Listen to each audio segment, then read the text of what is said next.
Life is messy. There are no nicely arranged piles of experiences, challenges, and adventures. No one lobbing things at you at a steady pace so you can juggle each new day at a reasonable rate, turning out resolution and order, keeping things just as they should be. Instead, life comes at you fast, sometimes hard, and generally blazing right toward your head. So you have to be quick to keep up or risk being completely bowled over by life. At least, that's what it can feel like on some days. When you're little, you're pretty clueless to this reality. For the most part, mom and dad run interference for you, and you avoid the big challenges of life.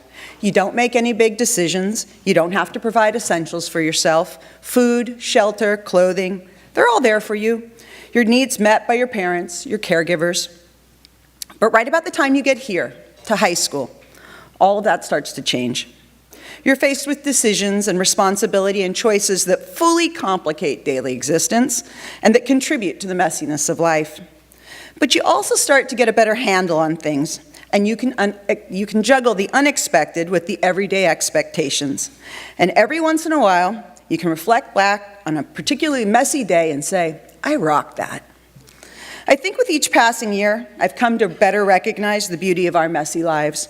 I see more fully the need for the seemingly conflicting experiences and emotions associated with daily life. The juxtaposition of birth and death, of sorrow and joy, of failure and success, of love and heartbreak makes more and more sense to me as I see more of life and realize that in the midst of the messiness, there is both solidarity and kinship. We don't walk through life alone, and we don't walk through life unassisted, despite the fact that on some of our darkest days it may feel like that. I think this is where Jesus was headed with the Beatitudes. Actually, I should take a step back. For the longest times, I saw the Beatitudes as a checklist that directed us to the kingdom of heaven. Follow these simple steps and you are in like Flynn. The problem is, the list stinks. Let's revisit some of the conditions of the list. In order to get into the kingdom of heaven, you must be poor in spirit, mourn, be meek, hunger and thirst, be persecuted for the sake of righteousness, and endure those who utter every kind of evil against you because of Jesus. Oh, please, do sign me up for some of this. Here's my reality. I didn't want to mourn, hunger, or thirst. And I'm the oldest child and the only girl in a very Italian family, so meek isn't in my DNA. When I looked at the Beatitudes, I knew one thing. I was in trouble, big trouble. Because not only was I not able to check the boxes by virtue of nature or nurture, I was pretty certain I didn't want to sign up for persecution. So the kingdom of heaven seemed rather more and more like a pipe dream, rather than an attainable reality. So it was time for me to rethink the message. With some reflection, I began to realize that this couldn't be Jesus' message. It just couldn't be. Jesus was a masterful teacher, the ultimate teacher. So it's more likely that this message was motivational, an attempt to get us to move in a better direction, to look at life with hope. Perhaps the Beatitudes are Jesus' attempt to let us know, I've got you. It's going to be okay. Just perhaps they're Jesus' acknowledgement of the beautiful mess that is life.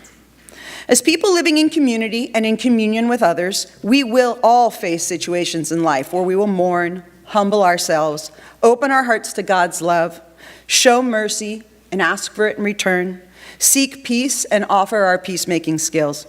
These and many other actions will lead us closer to the kingdom of God. But in the process, they also make life here on earth a little better too.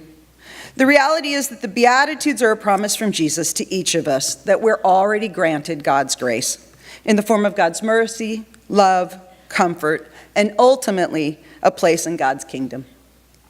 Closer to home, the messiness of life remains. Challenges that we get to overcome and ultimately celebrate their resolutions. Failures that we endure and that allow us to better appreciate our successes. Learning is found in the mistakes, in the quest for perfection, not in the attainment of it.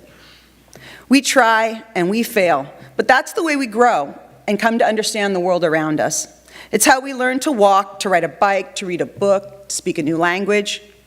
It's how we learn how to do everything. It's what makes life messy. That and a whole lot of other things that challenge us every day. These little failures prepare us for bigger ones. They are important because they all lead to knowledge, and for many of us, to success. And we all face challenges. We all face failures. That's normal. That's the reality of life. But there's a challenge that I think you faced that generations before you did not. As a teenager, I could fail with a certain degree of anonymity. Actually, I thrived on it. Flying under the radar allowed me to take risks, to try more often, to fail, to get back up, to fail again, and to save face in the process. Today, that's not really the case. The pressure to document every aspect of your life is a game changer when it comes to growing up. Social media changes everything because everything is perfect in the land of social media. People share their successes, not their failures. You make the team, you get the grades, you win the election, you go on the date, you get into your dream school. All of that happens on social media. But in the process, you only see half the story. You don't see the risks, the challenges, and the failures that led to the success. You only know half the story, so you don't ever get to see the real life, the messiness of life, the beauty of life. And that half-truth, presented through social media, can create debilitating pressure, provoke tremendous anxiety, and seriously limit our ability to see that we are all in the same boat, that we all have challenges, we all experience failures, and no one has a perfect life. Now, I'm not here to tell you to get off social media. That's not going to happen, I know that. But I do want you to recognize social media for what it is, a fantasy, not a reality. It's half the story.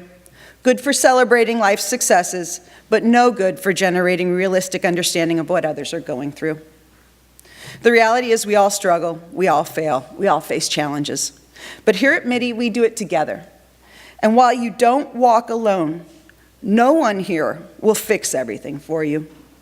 And if you're honest with yourself, you don't want anyone to fix everything for you. You want someone to stand by your side as you work things out for yourself. You want a sounding board, a mentor, a hug from time to time, and a cheerleader. The good news is we have all of those things in great supply around here. It's the evidence of God's love in our daily interactions with one another. It's what we signed up for when we came on board here as faculty, staff, and students. You see, we buy into community around here.